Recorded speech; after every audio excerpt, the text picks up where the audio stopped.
Hello, hello, dear Kardec Radio listeners. Here I am again. This is Marco Magalis, and I'm here with you guys today again from Toronto, Canada. And we're going to be starting our 13th day of our Illuminated Prayers tonight. So, what a beautiful night for all of us. I welcome every one of you to join me tonight for this another day looking at this beautiful prayers that we've been going over for the last few nights.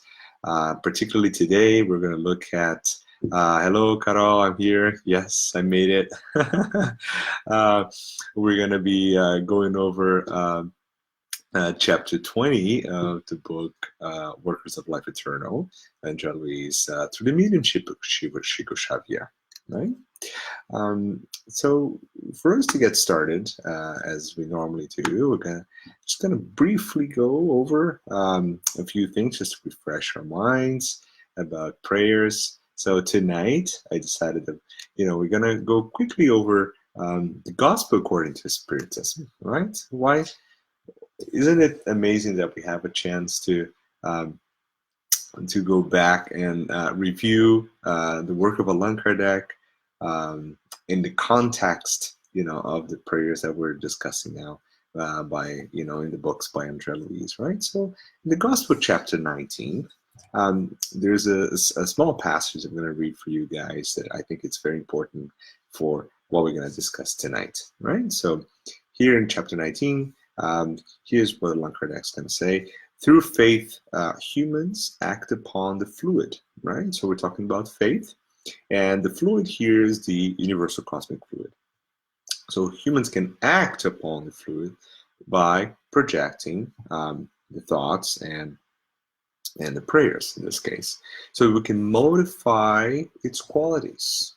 So think about this, right? When we are, when we have faith, true faith, and when we project that energy into the universe, we can actually modify it, right? Giving it an impulse, and that is irresistible, so to speak, right? Those who combine a normally large fluidic power with ardent faith can solely, by their will, direct toward the good, perform a remarkable phenomenon, right? So we can do a lot of things. That's what they're saying. It depends on how much faith I have and the impulse, this energy that I devote to this, right?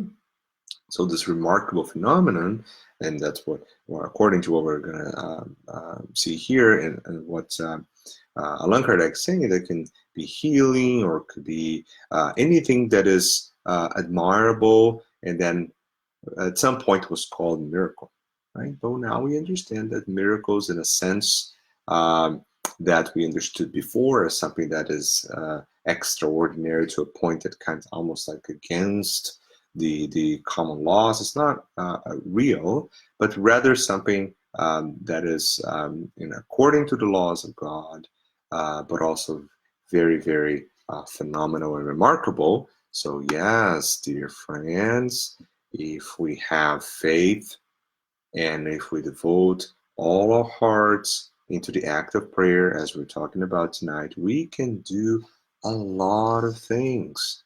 Yeah, so hello, Monica from Argentina. Very nice to have you with us tonight, and every one of you that's watching tonight, right? So we're talking about prayers, illuminated prayers, and now we just learned from the Gospel according to Spiritism, again, refreshing our minds that, if we have ardent faith through this direction of this thought, this energies into the universe, we can modify things. We can modify the universal cosmic fluid, and we can make a lot of things happen, right? So if you continue on the Gospel according to Spiritism, now I'm going to jump a little bit, right? And I know for those of you who just joined tonight, no, we're not talking about the Gospel today. We're going to go to chapter 20 of Andrea Louise, Workers of Life Eternal, in a minute. I'm just doing a little refresher, right? So we all can start on the same page. right? So if you go to the Gospel according to Spiritism, chapter number 27, and dear friends, you can make a little note there because this is a very, very important chapter. Chapter 27 talks about prayers specifically, right? So we can go through it when you have a time, a moment, right? And you want to read something very interesting, you can get a digital copy of the gospel, have your iPad and your always close to you, and you can read it and you see how interesting that is. Particularly now that we're reading about and studying prayers for such a long time. Sorry, guys. If we're reading for such a long time about prayers now, the context will be very interesting, right? So I really, you should take the advantage and do that. So let's see, chapter 27, item number 14. And I'm just going to read this small passage for you. So if prayer exerts a sort of magnetic action, one might suppose that its effect is dependent on the fluidic power. However, that is not the case. Since spirits exert this action in humans, spirits make up for the insufficiency for those who pray when necessary, whether by acting directly in their name or by momentarily giving them exceptional strength when they are deemed worthy of such a favor, or it may be useful. We're just learning something new about it, right? Because sometimes we think, and you can correct me if I'm wrong, because I'm one of those. Sometimes we have those moments that we think, I think my prayers are not good enough, right? I can't do this. I know someone else, so I'm gonna pick up the phone and call Vanessa Celoni. If you're there, you gotta pray for me because your prayer is 100 times better than my prayer, right? That's what we're gonna think. Now we just learned something interesting, that we have help. We've learned about that before, right? And even in the context of prayers, there's going to be a lot of help. There's going to be a lot of help from spirits that can actually help us focus, help us elevate our thoughts, help us deliver that prayer. And this is the little words here, they're important, right? When they're deemed worthy of such favor, or it may be useful. So here's what the spirits are going to say. People who do not think they are good enough to exert a healthful influence should not abstain from praying for others by thinking that they're not worthy. They're not going to be heard. So the power of prayer is in the thought. Here we go. As you guys probably know by now, particularly in Spiritism, we're going to be talking about the power of prayer, or when we're learning who we are and we're making our little steps towards progression and evolution, we always go back to the concept of thoughts, because thoughts are really who we are, right? That is the moment where your freedom, although relative, still you have the freedom of exerting the power of thought. And the power of thoughts are reflective of who you really are. If you're able to control them and focus them to the good, then you can have a lot of power, a lot of energy devoted to the good, right? So the same thing for prayer. The power of the prayer is directly related to your thoughts. And why is that important, dear friends? Because I can be here, Marco, talking to you tonight, and I can be saying the most amazing words humanity can possibly understand at this moment. And my prayers are like this. Not very helpful, right? If my thoughts are not connected to my words, do you guys think that happens all the time or very often? That happens very often. Maybe for me, maybe not for everyone. There's a lot of people that don't think that happens. That's okay. I think that happens a lot, right? And Thoughts, in general, are also a good representation of the free will and a good representation of our freedom, right? Because as a spirit, thoughts are showing the world who we are. One thing about incarnated life, though, is that when you look at someone, you cannot see their thoughts very easily. You can. It's not that easy. Hello, Saul. Nice to see you.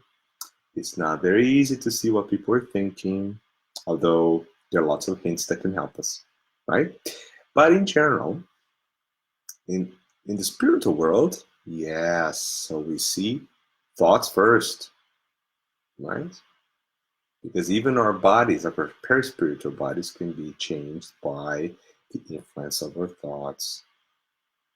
So, dear friends, when we're talking about prayers, and this is very important, let's go back to the gospel. It's going to help us so much because it clearly describes to us that, first of all, if you think that you're not good enough for prayer and you keep calling and say, well, gotta pray for me because I can't do this, or I'm not worth it, or I did so many things wrong that, God's not even going to listen to me that much.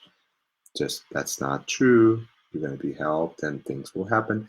Also, the power is directly related to your thoughts, dear friends. So that's a little summary that we had for you guys. Just think about it. Chapter 27, very, very important. It will give you a lot of understanding of what we're doing today. Okay? And also in the Spirit's book, as we discussed a few nights before, lots and lots of questions that also describe the specifics about prayer. Okay? So let's see what else the spirits are going to tell us here. Right. So the power of prayer is in the thought. Okay. So it is connected neither to the words, the place, nor the time. So I can pray for 1 second, Marco. Yes. What if I pray for 10? That's okay. Is that better? I don't know. Depends on your thoughts, right? What are you thinking? Hola, Betsy. I'm here. Good night. Nice to see all of you. Okay. Does it depend on the place that I am? No, right? We just said that, yeah. So not depending on time, not depending on place, not depending how I look that day, or my hairstyle, or what I'm doing. It depends a lot more on who we are, right? Because I like to say that we are our thoughts. So basically, that's who we are, okay? And our power of thoughts.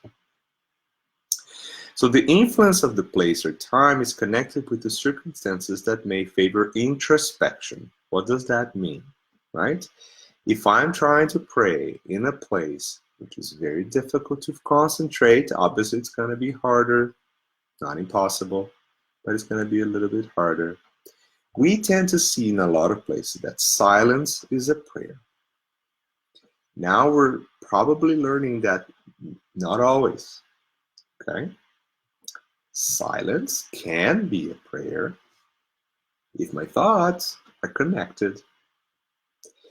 Because I can be in silence and down here, oh my goodness, I can be completely going against a prayer, but I'm silent.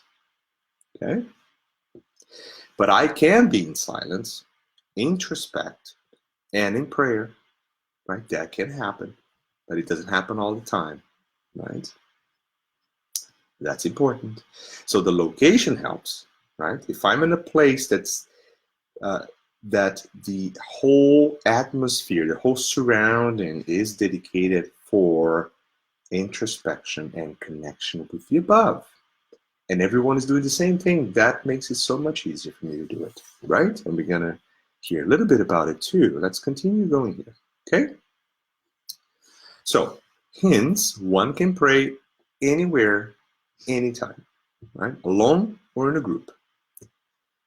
Prayer in a group is more powerful when all those who pray are joined by the same heartfelt thought.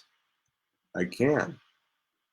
I can be praying with 100 people, and that may not make any difference. Or it may be much power. Depends on thoughts. So we're going to cycles now, right? But it really depends on it. If all of us are connected, all of us are vibrating really high, elevating our thoughts, and giving that impulse that we talked about that goes through the universal cosmic fluid, modifies it, and transmits that message to the above, yes, we can do wonders. We can do really amazing things. But if each one of us is thinking about, what's happening here, what we're going to do next, what's going to be for lunch tomorrow, then that little current that's supposed to be formed is not really that different from individual prayers, right? So everything depends, again, going back to what we're thinking. Tonight, we're going to hear an example from the chapter number 20, which is the last chapter of the book, Workers of Life Eternal, in which everyone is now going to be praying in the prayer room, and now that's a little different story because everyone, all the spirits are connected. They're all elevating their thoughts, and that creates an amazing current of energy together that will multiply that prayer, right? And that's the example we're going to talk about today, okay? And just to finalize here, this is what we're going to hear, and again, the Gospel according to Spiritism, chapter number 27. Okay? So 100% together can pray selfishly, whereas 2 or 3 joined in a common aspiration may pray like true brothers and sisters in God. And their prayer will have more power than the hundreds. Right? That's easy to follow. Okay?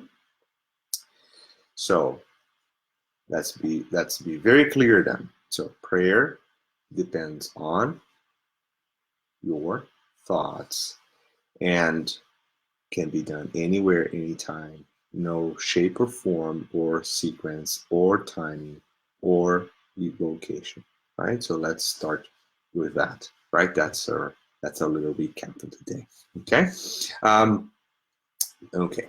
So for those of you who are joining us now, we're going to now start going to more specifically on our chapter 20, which is a chapter we're going to be talking about tonight. Okay. And what happened here, right? So this is a very long journey described in the book, right? Workers of Life Eternal. Remember, we started setting up like a 30-day rescue mission with 5 individuals that needed help. They had very long ties, old ties with many of the participants in the book. And now the group of the 5 individuals will go down and to Lara Fabiana, the transitory aid place from Fabiano, will be like a base station for them to perform their activities, right? And they will go to rescue each one of those individuals. They also oversee some reincarnatory processes, discarnation, right? It's an incredibly complex and interesting story, and I highly recommend you reading the book. We're not talking about every single aspect of the book here, but rather picking examples from chapters to discuss, like Carol did fantastically yesterday, and now we're moving a little bit forward and going to the last chapter. So what are we doing here, basically? Andrea Luis is describing to us the very last step of the book, which is giving thanks. And that's what they're doing, right? And this prayer is, again, in the context of thanking for this end of the journey, right? With Geronimo, the former Father Ippolito, Nurse Luciana, and Andrea Luis. And they're joined now by 4 other spirits who have recently discarnated. That's Dimas, Cavalcante, Adelaide, and Fabio, right? And if you want to hear more about their stories, go back to the preceding chapters from 16 to 20, and then you can read details about the story of every one of them. Okay? So now, what happens in this chapter is a very long and interesting, complex prayer that by Zenobia. Zenobia, as you know, has is leading that moment of prayer, and she invites everyone to go to the prayer room so they can all pray together, right? As we just learned here from like in the Gospel according to Spiritism.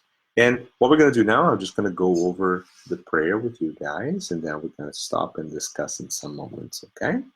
So first part, it starts like this. To you, O Lord, we offer thanks for this moment of indescribable peace and infinite light. So remember, we start in the prayer by giving thanks, right? It's a very nice way of starting it. Now that our opportunity to work in the corporeal realms has ended, we thank you for the benefits we have reaped, the acquisitions we have gained, and the tasks we have completed. You're thanking for the opportunity, and you're thanking for completing those tasks, right? Remember the rescues that were supposed to happen, and they happened during the book, okay? More than ever, we recognize today your indescribable generosity, so giving thanks again, okay? In having used us as imperfect instruments in which to materialize your sublime purposes. So, at the same time, Zenobia is giving thanks to God for the opportunity, but also giving thanks as an imperfect spirit still, or instruments of the actions that are deriving from God to the divine providence. They're instruments. They were able to do it with whatever they have available. That is interesting because if we go back to our own existences, as you understand very quickly, that our missions, our goals, our reincarnatory plannings are all done according to what we can do, right? I'll give you an example, okay? You're gonna go and try to make a 2-year-old, okay? So let's say a 2-year-old toddler running around, and we're gonna say, now listen to this. Now you're gonna stop and sit quiet for about an hour, okay? And while during that hour, all we're gonna have to do is we're gonna read this story, we're gonna do this, and you're gonna read this book, and you're gonna answer questions about the book, and you're gonna interpret the text, okay? And then I'm gonna give you an exam at the end, right? Is that a 2-year-old task? No. Can they sit down for an hour? Well, those are parents there. They're probably looking at me as like, no, that's not possible. I know it's not. They're learning, right? They're learning with experiences. They can't really focus on a task for an hour. They can't read. They can't barely understand what you're saying. They can't understand, so are you setting that up for success or for failure? Are you making them stressed out, anxious? Is that fair? So as parents, we know that that doesn't make any sense, right? We're setting up someone for failure, right? If we can understand that, does God do this? Just think about it, right? No. So every time we have questions, so this is one exercise I do all the time, right?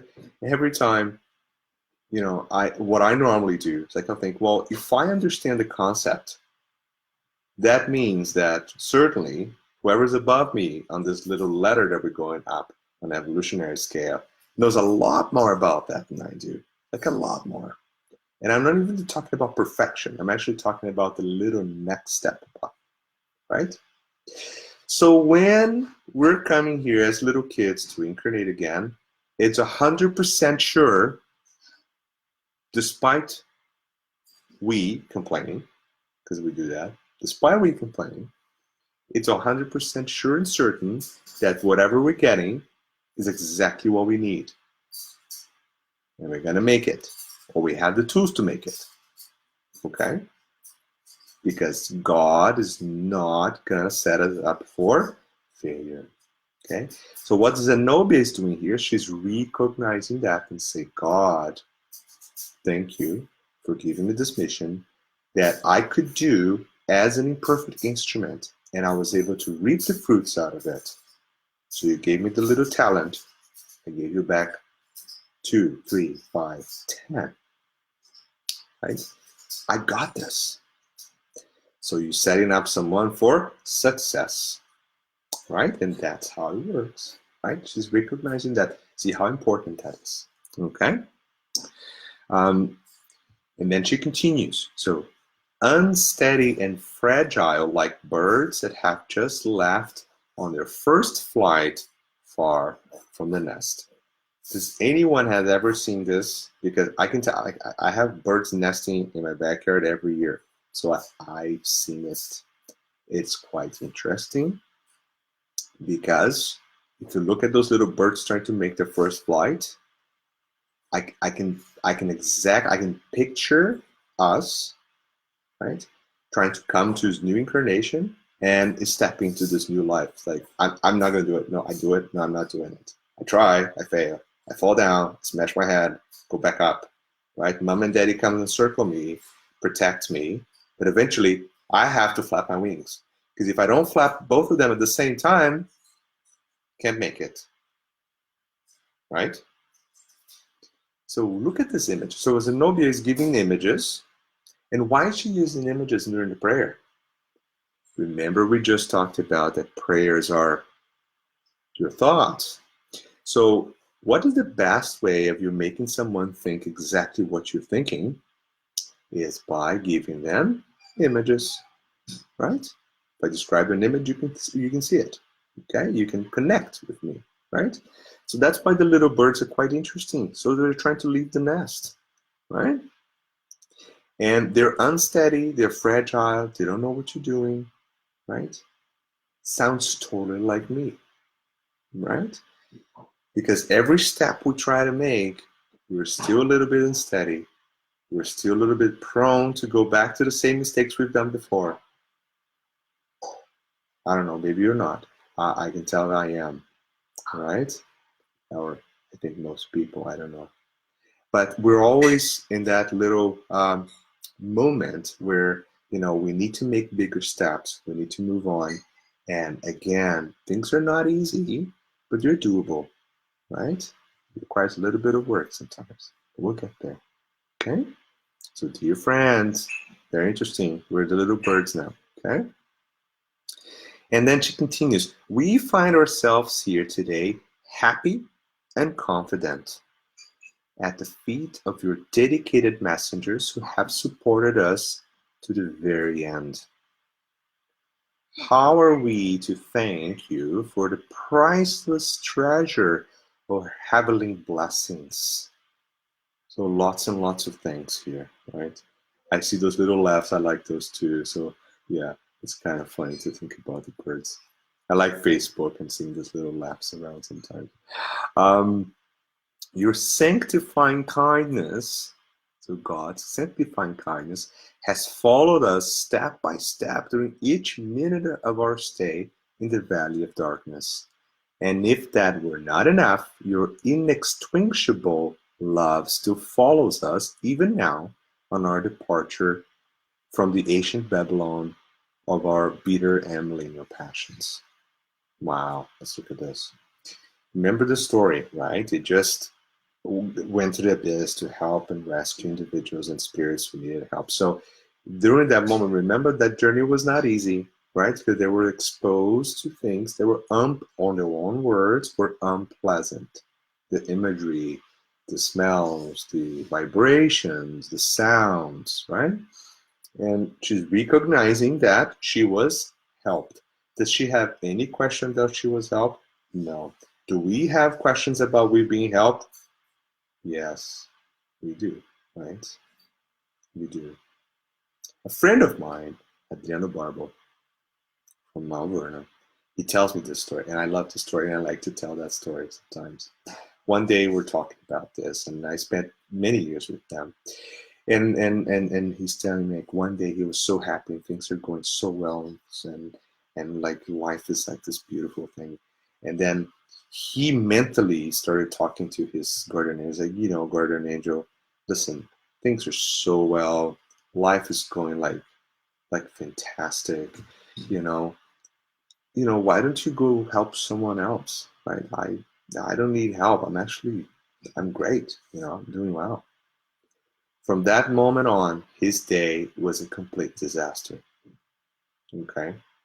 And then not too long after that, he rethought about it. It's like, well, you know, maybe guardian angel, I'm very sorry, but maybe can you just come back and stay beside me and kind of protect me again, because things are not going well right now.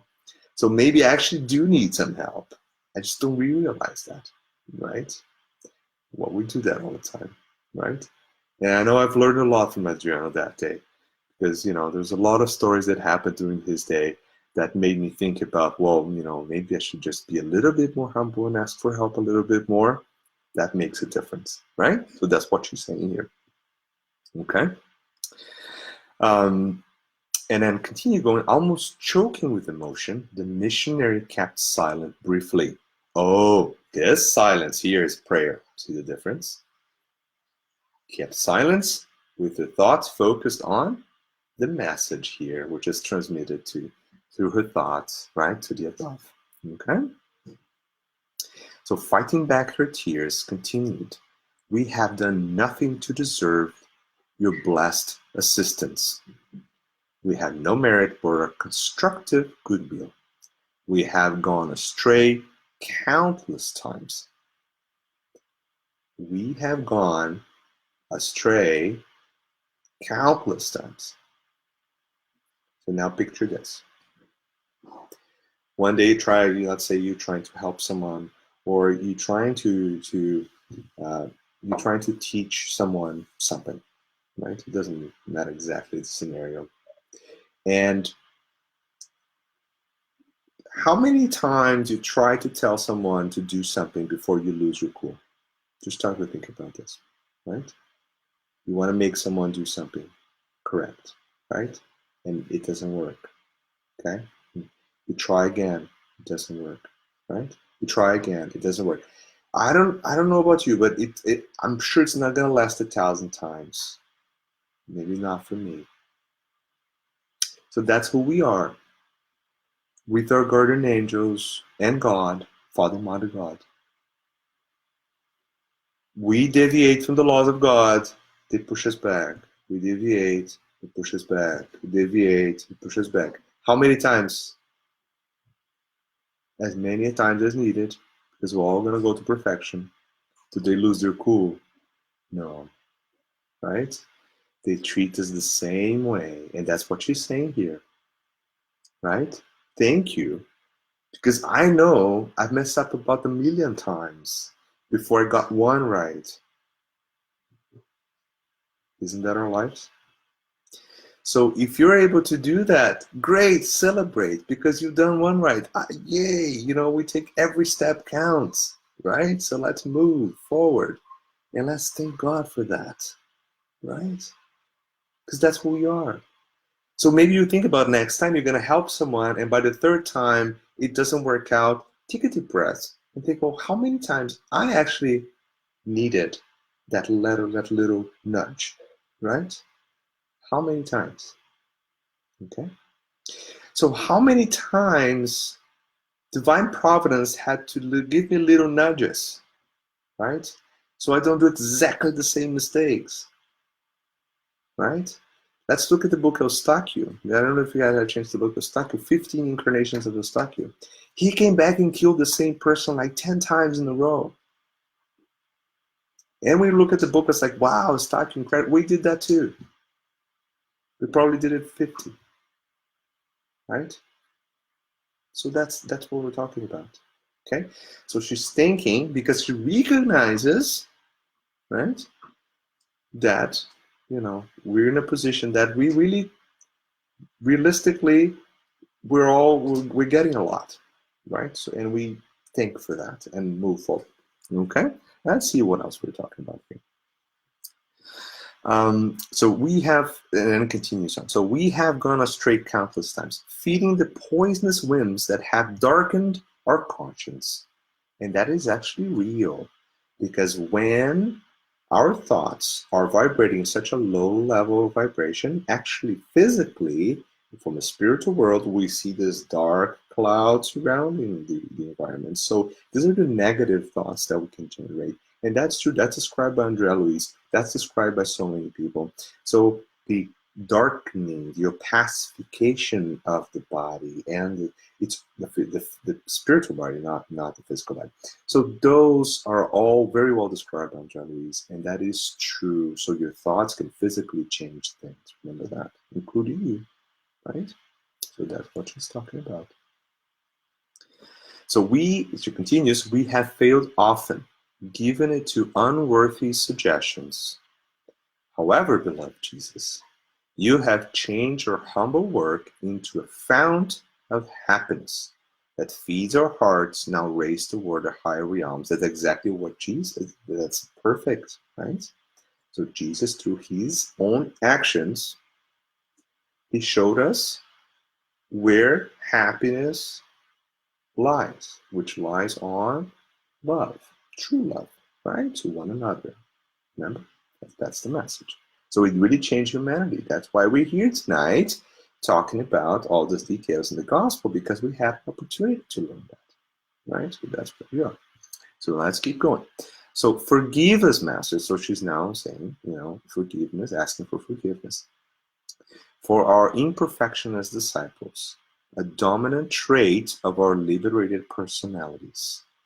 We have nothing beautiful to offer you, O divine benefactor, apart from a sincere and humble heart, now empty of the blessed concerns that used to nourish it on earth. Okay? Beautiful way to say that we now, after going through rounds and rounds of deviating from what we're expecting and making mistakes and giving up and this and that, everything we're talking about now, what she's saying is that as imperfections now, we don't have anything more to offer than our own good actions. Right? Remember, what is charity? Is love in action. So what Zenobia is summarizing here is the number one idea behind everything we're talking about, is that in reality, what we have to offer is our own actions aligned with God, right? So put into practice, help someone, right? And we can keep going to prayer. It's a very long prayer, okay? Accept it, Master, as a token of our lowly disciples' trust, and fill it again with your sacred determinations. Acknowledging your inexhaustible mercy, so inexhaustible mercy, we thank you for the tenderness of your blessings. However, in offering us protection and consolation, do not leave us without work and the desire to serve you. Right? So we have the consolation, we have the blessings, right? But, right, we cannot leave an empty heart, right? So we'll look forward to feel it, right? Yes, I'm just getting the questions from Betsy now. Sorry, there's a little delay, Betsy. Yes, must teach children use and play, of course. Yes, that's very important, right? Teaching by example, teaching with activities that are appropriate. Yeah, the example that I gave is just to show you exactly the opposite. If you try to do something that is not appropriate to age, yeah, things are not going to be very, very friendly, right? And the other question is like, is it possible to be in a state of prayer in everything we do, say or think, anywhere we go? Possible? Yes. Of course it is. Now, how much work you're going to have to do to get to that stage? Then, yeah, it's variable, right? So it requires a lot of focusing, requires a lot of control of your thoughts, requires many things. So it's completely possible. So the more evolved you are, easier it is for you to achieve that, right? The more connected to the surrounding thoughts that you have in a place, the harder it is, but not impossible, right? So, and one example of that's like, if you have the This incredible enlightened spirits, many of them that were able to incarnate on Earth, many of them went to the darkest place to help. So they were not influenced by that place. They were there to transform, to bring light to places, right? So that's who we are. We bring light, right? That's the idea. We have to bring light where we go, okay? Is being God-centered the same as being in a state of prayer? It really depends what God-centered means to what you're thinking, right? Because in reality, the truth is, inside you, you're the only person that's going to be able to answer me that question. I cannot answer that question, right? So if you ask me, Marco, um, how often when you're praying, you are in a real state of prayer? Not all the time. It's hard. I know it sounds like it's easy to do, and it's something that we do all the time, but it is complicated. Sometimes, even for our best efforts, it's hard to concentrate and control what you're thinking, right? So thank you for all the questions, Betsy. So we'll move on now, but keep asking questions. I'm happy to answer all of them, okay? So let's continue now with the prayer. Zenobia continues like this: lead us to your other dwellings. Remember the other dwellings in the universe that we're talking about now, and merciful renew the blessings of our being useful for your cause. So thank you for being useful, for staying keen, right? Full of joy, we bless the priceless sweat you have given us in purifying corporeal realm. We bless the work, right? That's what you're saying. Where due to your great benevolence, we have righted the errors of the heart. We bless the rocky path that has taught us how to uncover your hidden gifts, right? So what she's saying is that she's thanking for the challenges, because those are also important in our level of evolution, right? So we bless the rocky path that you gave us. We kiss the cross of suffering, testimony, and death, from whose arms we have been able to contemplate the greatness and extent of your eternal blessings, right? And that's what Zenobia is telling us. Okay? And then she continues in the final part of the prayer. And now, Lord, we would like to express our gratitude to your messengers who have opened their friendly arms to us in the final stages of purifying Eunice. We would also ask for your loving, now she's asking, right? So she thanked, she acknowledged, she asked for forgiveness, and now she's moving forward and asking now aid for all of those who less fortunate than us still moan and suffer on the narrow paths of disbelief. And what she's referring to are the spirits who are being very close to them. They're being helped, right? Remember where they are? It's a transitory house. I know it moves around, but in general, it always goes to places in need. And the places in need in the spiritual world are, again, places where the collective thought generated by the people there will bring what we describe as the abyss or the umbrals, like another word used for it, right? So that's a very, very dense and charged imagery for that location, right? So let's continue on, okay? Inspire your enlightened disciples so that they may represent your sublime will alongside those who are ignorant, criminal, wayward, and evil. Strike the chord of fraternal charity, and again we go to the word charity, right, which is very important, which is the action here, in your faithful followers, so that they may continue to review the benefit and light of your law.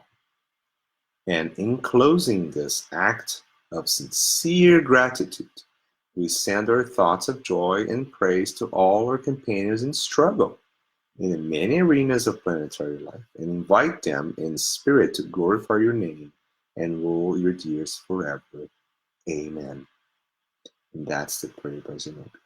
So what a beautiful prayer, friends. This is again a very well elaborated prayer that had moments of praise, of thanking, and then asking, all together in very nicely put together with nice imageries that can help us understand what she's thinking and what she's trying to explain.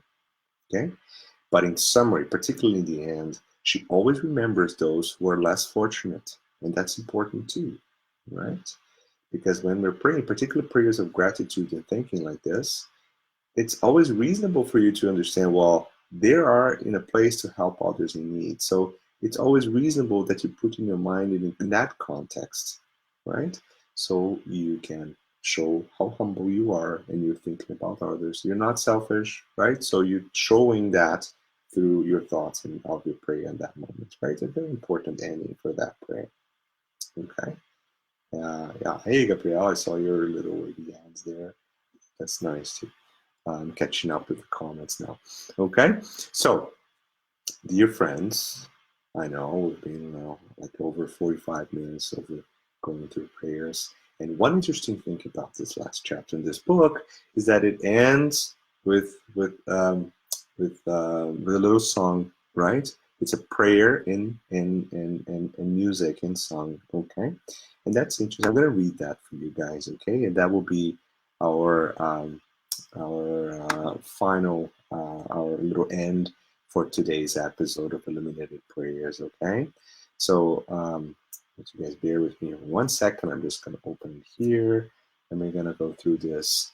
Unfortunately, I cannot sing this because we don't have actually the music is not available to us. But maybe at another opportunity, I'll put a music on it. We can do it in singing too, okay? And by the way, that brings another topic, which we can talk about another time, so we're not going to run late. But when you're praying and you're using tools, for example, you're using tools like a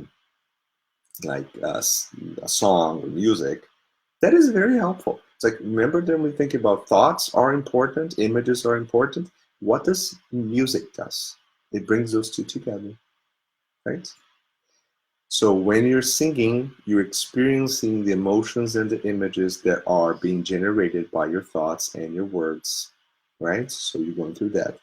So, your friends, so can I ask you what you're listening? Because depending on what you're listening, I can tell you what you're thinking. And depending on what you're thinking, I can tell you who you... Oh, let's stop there. Okay? Let's stop there. But you just be careful and think about things. I'm not judging or saying anything. I'm just saying that every time you're enjoying your time with a little song and you're singing the lyrics and you're kind of trying to come up with what's happening, just think about the images that you're generating in your mind, right? Because that's actually you as a spirit, as a mortal spirit, what you're thinking, and because of what you're thinking, what you're attracting, and then what is the consequence of that? Anyways, it's another topic. We'll talk about it another time. Okay. Sunshine. Hello, Sunshine. Oh, you're very welcome. Yeah, that's very nice. Okay, so let's end today's episode with this prayer and song here that we're gonna listen now from chapter number 20 of Workers of Life Eternal. Okay, dear friends. So this is how it starts. O Earth, devoted Mother, to you our eternal homage of gratitude and respect in the spiritual life. May the Father of infinite grace sanctify your greatness and bless the nature of your maternal breast. When we were wandering afflicted in the abyss of dense darkness, you restored our faith. On the day of your rebirth, you gently swaddled us. In your fluids of protection, you reserved the work for us. In the divine love, you willingly endured our thoughtless contempt. In your sublime apostolate of tender and infinite goodness, in response to our crimes, you opened the door to our future. From the darkness of the hard ground to the temples of light in the hereafter, in your fields of work, Over the course of 1,000 lives, we have healed dark wounds. We have learned supreme lessons in your holy currents of love and rebirth. Our dark thoughts have been adorned in bright sunshine. We thank you for the blessing of life that you have lent us. Your rivers, your forests, your indigo horizons, your majestic trees, your busy cities, your innocent flowers in the springtime field. We thank you for the pain that you have generously given us for the celestial journey on the mountain of ascension, for the bitter tears, for the piercing thorns, for the stones on our path, our love and gratitude. In exchange for the suffering, the worries, and the nightmares, we have received from you the devotion of a mother of believers and disbelievers. May you be blessed forever with your wounds and crosses. The afflictions you produce are joys in heaven. O earth devoted mother, to you our eternal homage of gratitude and respect in the spirit life. May the Father of infinite grace sanctify your greatness and bless the nature of your maternal breast. My dear friends, thank you very much again for the opportunity of being with all of you tonight and learning all this together. Okay, so I'll say goodbye to all of you, Rudy, Melissa, and Saul, and everyone else. Yes, you're right, Saul. So the book Between Heaven and Earth, there's a powerful prayer from Evelina that changes her whole family. Absolutely, that's a great example. And not only that, the book describes what's happening in the spiritual world. Great, great, great comment. Yes, so that's a great book. We can have another, we'll probably have another session on that at some point. Okay, so thank all of you for lots and lots and lots of hearts. We'll see you guys the day after tomorrow. So tomorrow we have Carol, beautiful Carol, is going to be talking to us about more illuminated prayers, and then we'll come back, okay, to be with you one more time. May God bless all of us. So be it, guys. Thank you.